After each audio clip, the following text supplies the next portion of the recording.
আসসালামু আলাইকুম ওয়া রাহমাতুল্লাহি ওয়া বারাকাতুহু। ওয়ালাইকুম আসসালাম ওয়া রাহমাতুল্লাহ। আলহামদুলিল্লাহি রাব্বিল আলামিন ওয়া সলাতু ওয়া সালামু আলা নবিয়িল আমিন নবিয়িনা মুহাম্মদ ওয়া আলা আলিহি ওয়া সাহবিহি আজমাইন। আম্মা বাদ, আমরা বর্তমানে যে দিনগুলি অতিক্রান্ত করতে যাচ্ছি এগুলি সেরা দিন। রাসূলুল্লাহ সাল্লাল্লাহু আলাইহি ওয়াসাল্লাম এগুলি দিনের সৎ আমল সম্পর্কে বলেছেন যে এমন কোনো দিন নাই যে দিনগুলির সৎ আমল এই দিনগুলি থেকে আল্লাহর নিকটে বেশি প্রিয়। তখন সাহাবা একরাম বলছেন, ইয়া রাসূলুল্লাহ ওয়ালাল জিহাদ ফি সাবিলিল্লাহ, আল্লাহর রাস্তায় জিহাদ করে কেউ হবে না এই দিনগুলির মতো প্রিয় আমল? বলেছেন ওয়ালাল জিহাদ ফি সাবিলিল্লাহ, না জিহাদ করো না। একমাত্র তার কথা ভিন্ন, যে জিহাদে বেরিয়েছে এবং জান মাল নিয়ে গিয়েছিল, কোনো কিছু নিয়ে ফিরে আসেনি, মানে শহীদ হয়েছে। একমাত্র ওই ব্যক্তি এই দিনগুলির মতো প্রিয় আমল করতে পারে, এছাড়া কারো আমল এত প্রিয় না। তো এই দিনগুলি আমরা কিন্তু অতিক্রান্ত করে চলেছি, এখনও আমরা বর্তমান আছি। তো এই দিনগুলি সৎ আমলের ভিতরে রয়েছে ফরজ সালাত, এটা তো সবসময় থাকে। ফরজ সালাতের পাশাপাশি নফল সালাত অনেকভাবে, ফরজ সালাতের আগে পরে সুন্নাহ মুআক্কাদা নফল সালাতও আছে, তাহাজ্জুদ সালাত, বড়ভাবে কোরআন তেলাওয়াত, জিকির, আজকার, দান, সাদকা, খায়রাত। শেখ ইবনে ওসাইমিন একটা কথা বলছেন যে শেখ ইবনে ওসাইমিন মানে সৌদি আরব বিখ্যাত শেখ, উনি বলছেন যে এই দিনগুলিতে দান খয়রাত করা, সাদকা করা রমাদান মাসের থেকে উত্তম। কেন বললেন? এই হাদিসের আলোকে, যে বুখারী শরীফের হাদিসে রাসূল সাল্লাল্লাহু আলাইহি ওয়াসাল্লাম বলেছেন এমনটি, যে এই দিনগুলির মতো, অর্থাৎ জিলহজের প্রথম দশকের এই দিনগুলির মতো অন্য কোনো দিনের শতামল এই দিনগুলির মতো প্রিয় নয়। এই দিনগুলির শতামলের মতো, এমনকি জেহাদও নয়। শুধু ওই মুজাহিদের কথা ভিন্ন যে শহীদ হয়ে গিয়েছে। তাছাড়া যদি জেহাদ করে ফিরেও আসে আর বিভিন্নভাবে জখম হয়েছে, হাত কাটা গিয়েছে, পা কাটা গিয়েছে, শরীরের বিভিন্ন অঙ্গ প্রত্যঙ্গ কাটা গিয়েছে, খুন ঝরছে শরীর দিয়ে, তবুও সে কিন্তু এই দিনগুলির আমলের মতো সৎ আমল করতে পারে না, আল্লাহ নিকটে পছন্দের আমল হয়নি। তাহলে চিন্তা করে দেখেন এই দিনগুলির কতটা গুরুত্ব দিয়েছেন রাসূলুল্লাহ সাল্লাল্লাহু আলাইহি ওয়াসাল্লাম। তো এই জন্য শেখ ইবনে ওসাইমিন বলছে এই দিনগুলির দানও আল্লাহ নিকট প্রিয়, এই দিনগুলির যে কোনো ইবাদত আল্লাহ নিকট অন্য দিন থেকে বেশি প্রিয়। তারপর রমাদানের শেষ দশকের রাত্রির আমলগুলি আল্লাহ নিকটে প্রিয় বেশি এই দিনগুলির রাত্রি থেকে। কিন্তু এই দিনগুলির দিনের প্রায়োরিটি ওই শেষ দশক, রমাদানের শেষ দশকের দিন থেকে উত্তম। এভাবে শেখ ইসলাম ইবনে তাইমিয়া একটা ব্যাখ্যা করছে, কারণ রমাদানের শেষ দশকে কী আছে? লাইলাতুল কদর আছে, তাই না? জি। সেজন্য উনি বলেছেন যে রাতের সাথে এই দিনের তুলনা, এবং এই দিনের সাথে ওই দিনের এই মাসের রাতগুলির সাথে তুলনা হবে ওই শেষ দশকের দিনগুলির সাথে। মানে এই দিনগুলি, শেষ দশকের দিনগুলি রমাদানের শেষ দশকের দিন অপেক্ষা উত্তম, আর রমাদানের শেষ দশকের রাতগুলি এই 10ই জিলহজের রাত অপেক্ষা উত্তম। কেন বললেন? মানে রমাদানের সাথে তুলনা মানে কি? তাহলে কতটা গুরুত্বপূর্ণ এই দিনগুলি। তো এই দিনগুলিকে আমরা বিভিন্ন কাজে লাগাতে হবে। তার ভিতরে এটাও একটা কাজ, তাকবীর, আল্লাহ নিকটে অনেক প্রিয়। তাকবীর বলতে আল্লাহু আকবার এটা বোঝানো হয়, কিন্তু তাকবীর একটা পদ্ধতি রয়েছে, সালাত থেকে এসেছে। তাকবীর মানে আল্লাহু আকবার, আল্লাহু আকবার, আল্লাহু আকবার, লা ইলাহা ইল্লাল্লাহ, আল্লাহু আকবার, আল্লাহু আকবার, ওয়ালিল্লাহিল হামদ। তো এটা আল্লাহর নিকটে অনেক অনেক প্রিয়।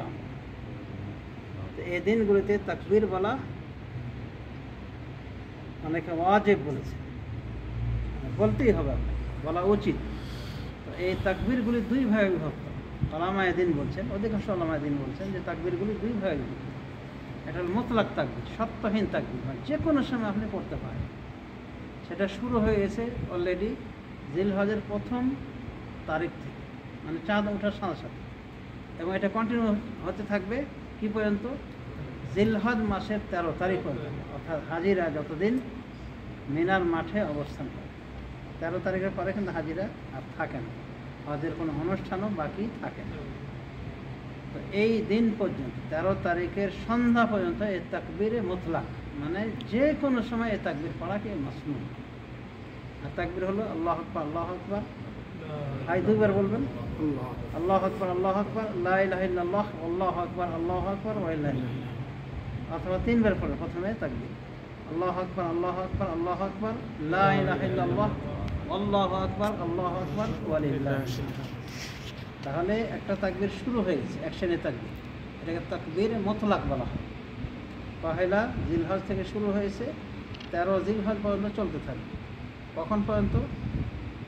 সূর্য ডুবার আগ পর্যন্ত। সূর্য ডুবে গেলে ওটা 14 জিলহজ পর্যন্ত, মানে সন্ধ্যা হওয়ার সাথে সাথে, সূর্য ডুবার সাথে সাথে তারিখ চেঞ্জ হয়ে যায়, আরবি তারিখ। তাহলে তাকবীরের একটা শ্রেণী হলো মুতলাক তাকবীর, মানে শর্তহীনভাবে। সালাফরা দেখা গিয়েছে তারা বাজারে গিয়ে তাকবীর দিয়েছে, তাদের দেখা দেখি, ওই সাহাবীদের দেখা দেখি বাজারবাসীও ওরাও তাকবীর দিয়েছে, যে বাজার পুরা মিনা কেঁপে উঠত। এভাবে হাদিসে পাওয়া যায়, সহিহ বুখারী সব বিভিন্ন বর্ণনা হয়েছে। তার মানে তাকবীরে তারা কতটা গুরুত্ব দিয়েছে, যে বাজারে ব্যস্ত থাকার পরও তারাও এই তাকবীরগুলোতে শরীক হয়েছে। তো এই মুতলাক তাকবীর মানে কি কোনো শর্ত নেই, যে কোনো সময় আপনি পাঠ করতে পারেন, উঠতে বসতে চলতে ফিরতে, আপনি ইয়াতে বিছনায় শোয়া অবস্থায়, জাগ্রত অবস্থায়, বসা অবস্থায়, এক কথায় এর কোনো শর্ত নেই, আপনি এ তাকবীর পাঠ করতে থাকেন যখনই মনে হবে। কিন্তু এই তাকবীরটা আমরা বলতে বসেছি না। জি, আমি যদি জিজ্ঞেস করেছি কয়বার পাঠ করেছিল আপনারা, তো হয়তো 0 আসতে পারে, বা হয়তো কেউ আমল করতে পারেন। এটা উচিত না আমাদের, বরং এই আমলটা আমাদের সালাফদের মতো কন্টিনিউ করা উচিত। যা হোক, অনেক সময় অজানার কারণে অনেক সুন্নাহ কি হয়ে যায়, বিলুপ্ত প্রায় হয়ে যায়। এটা হাদিসে বলছেন যে তাকফিরে কুল্লু লিহাইন রাকাতান, প্রত্যেকটা ঝগড়াঝাটির কাফারা হলো 2 রাকাত নামাজ। মানে আপনার সাথে একজন বিতর্ক করেছে, ঝগড়া করলেন, তর্কাতর্কি করলেন, তো কম বেশি হয়ে যেন গালমন্দ বের হয়ে যায় মুখ দিয়ে, তো এরপরে 2 রাকাত নামাজ পড়লে ওটা কাফারা হয়ে গেল, মানে আল্লাহ আপনাকে আর পাপ দিবেন। তো এটা আমিও জানতাম অনেকদিন থেকে, এই যে সহিহুল জামিতে আছে আল্লাহ আলমান রহমাল্লাহ, তার মানে ওটা ঝগড়ার কাফারা হয়, ঝগড়া তো কম বেশি তো হয়। এইভাবে অনেক সুন্নাহ অনেক সময় আমাদের আমল থেকে বাদ করে দেয় না জানার কারণে। তাহলে তাকবীরে মুতলাক শুরু হয়েছে পহেলা জিলহজ থেকে, শেষ হবে 13 জিলহজ, সূর্য ডুবার আগ পর্যন্ত চলতে থাকবে। সূর্য যেই ডুবে গিয়েছে মানে কি এই তাকবীরও বন্ধ হয়ে গেল।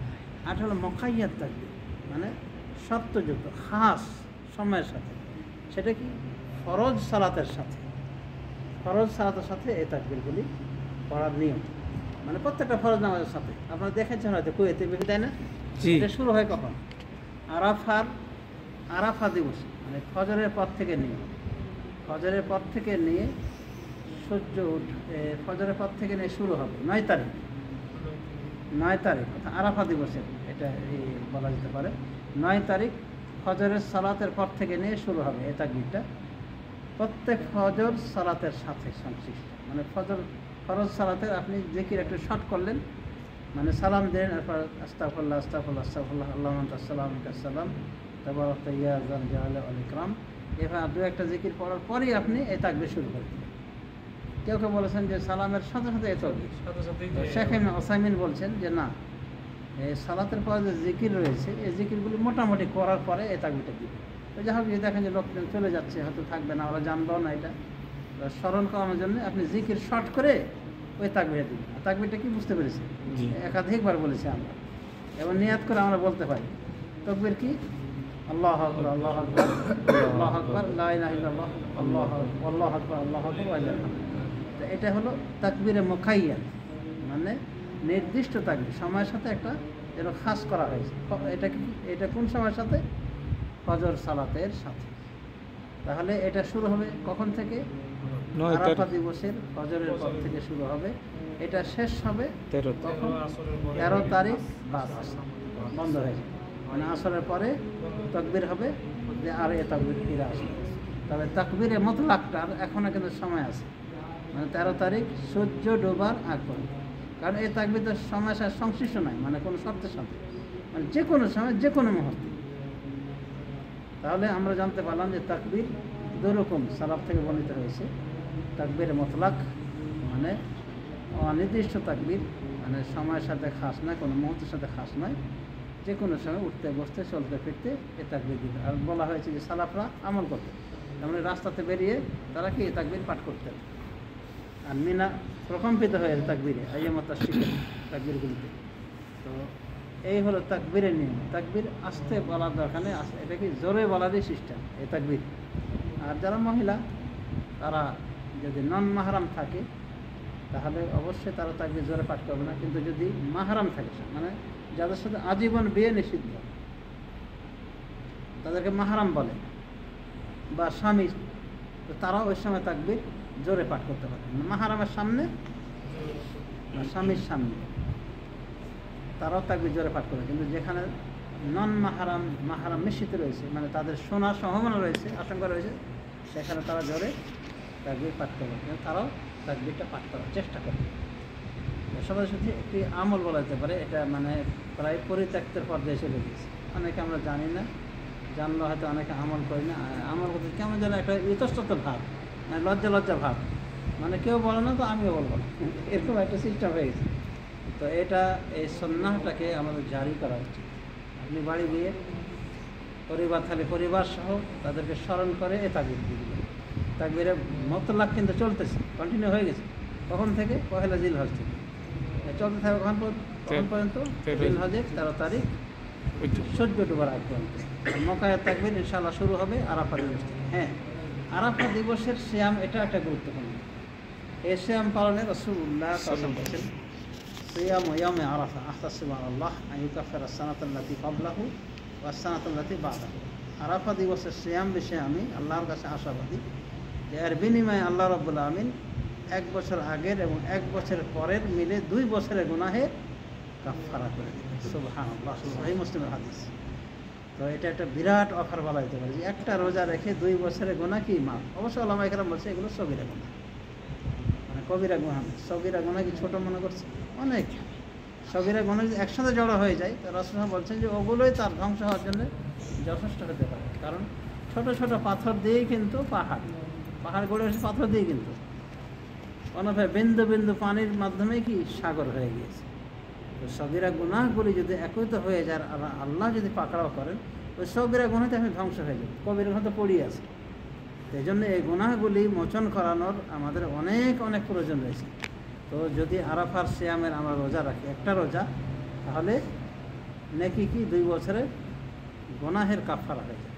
তো আলহামদুলিল্লাহ আমরা সৌদি আরবের সাথেই আছি, মানে একই দিনে আরাফা হয়ে যাচ্ছে, কিন্তু যারা দেশে আছে একদিনের ফারাক, সেই হিসেবে তারা দিন তারিখ ফলো করে রোজা রাখলেই যথেষ্ট হয়ে যাবে। কেউ কেউ বলছেন আরাফার মাঠ ফলো করে রাখলে হবে, সেই হিসেবে কিন্তু আমাদের দেশে 8 জিলহজ পড়ে যায়।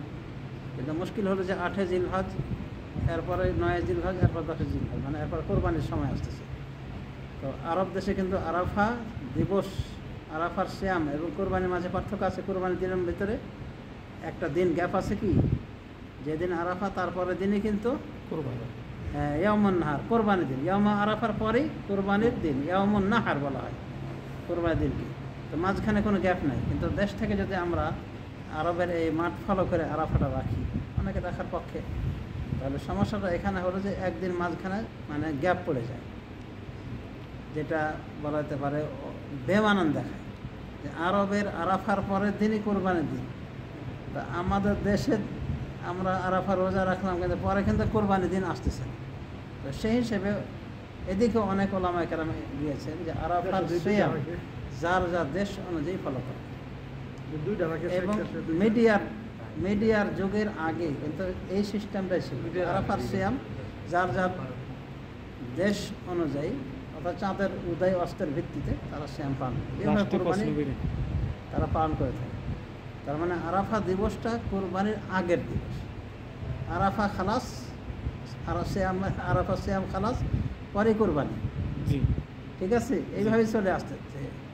কিন্তু মিডিয়ার যুগে বেশ কিছু ওলামা কেরাম দেখছেন যে আরাফা তো দেখাই যাচ্ছে মিডিয়া যে হয়ে গেছে, আজকে হচ্ছে, সেই হিসেবে তারা বলে এই মাঠ ফলো করে এই সিয়ামটা পালন করতে। দেখো ইজতিহাদি বিষয়, যদি আমি এই বিষয়ে জোর দিয়ে বলে আসছি যে না, কোরবানির আগের দিন আরাফা, এবং এটা যার যার দেশ অনুযায়ী এই শ্যাম রাখলে এই শ্যামের নেকি সবাই পেয়ে যাবে ইনশাআল্লাহ। অর্থাৎ এই আরাফার শ্যাম পালনে আগত বিগত মিলে 2 বছরের গুনাহের কাফারা হয়ে যাবে। তো আমরা এই শ্যামটা পালন করার চেষ্টা করব।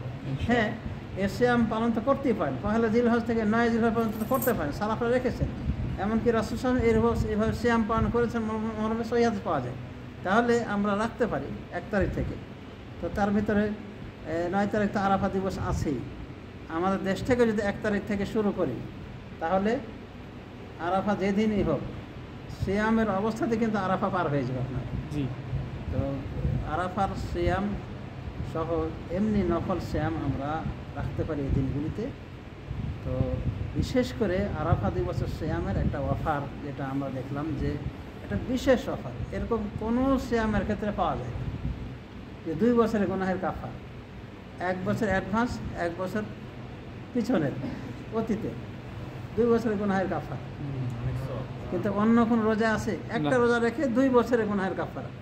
এরপরও যদি আমরা না রাখি তাহলে বিষয়টা কিন্তু বলা যেতে পারে আমাদের একটু মানে কি আর বলবো, কিছু বলছি না, নফল রোজা তো উচিত। আসলে দেখেন আমরা রোজা রাখতে গিয়ে শুধু দুপুর বেলাটা খাওয়া পাওয়া যায়।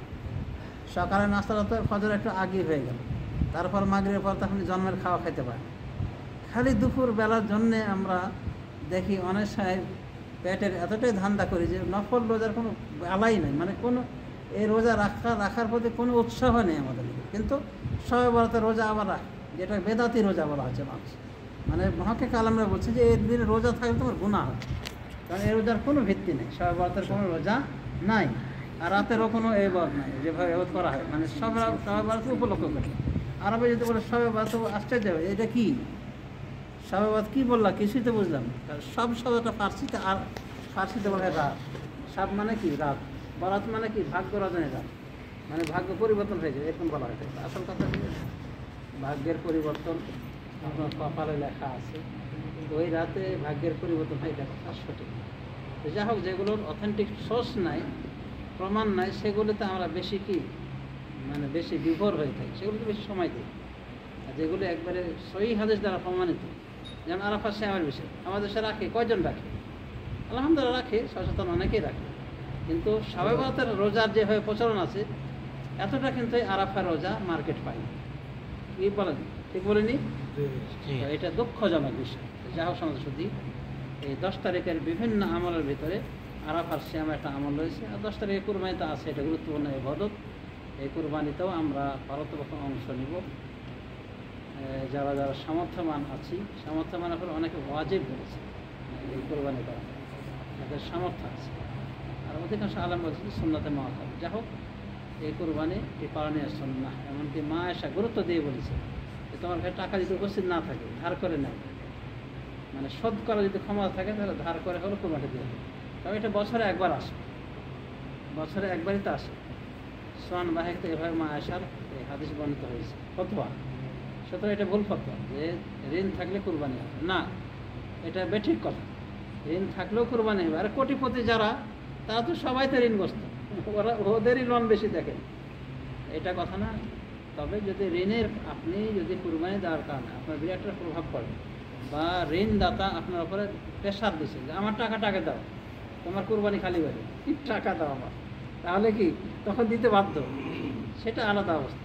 মনে হয় ঋণের কারণে সংসার একটা বিরাট প্রভাব পড়ছে, খাওয়া দাওয়া ভালো মতো করতে পারবে না, পরিবার ওদের ভরণ পোষণ চালাতে পারবে না। এই অবস্থায় আপনি কী করবেন? দেবেন না, কারণ এটা তো অধিকাংশ ওলামা কেরাম সুন্নাতে মুআক্কাদা বলেছে, সামর্থ্য বানানোর উপরে ওয়াজিব করেছে। তবে সামর্থ্য বানানোর উপরে জাকাতের নেশাব হওয়ার শর্ত যে করা হয়েছে, কোনো ইমাম করেছেন, এটাও কিন্তু অধিকাংশ ওলামা কেরাম বলেছেন না, এটা ঠিক না। মানে মোটামুটি সচ্ছল হলে, তার পরিবারে যদি কোনো প্রভাব সেরকম না পড়ে কোরবানি দিতে, সেই একজন সক্ষম ব্যক্তি সেই কোরবানি দিবে। তো যাই হোক সুন্দর শুধু এই ছিল সংক্ষিপ্ত আকারে কিছু কথা। আল্লাহ রাব্বুল আলামিন আমাদের সবাইকে নেকির কাজে প্রতিযোগিতা করা তৌফিক দান করুন।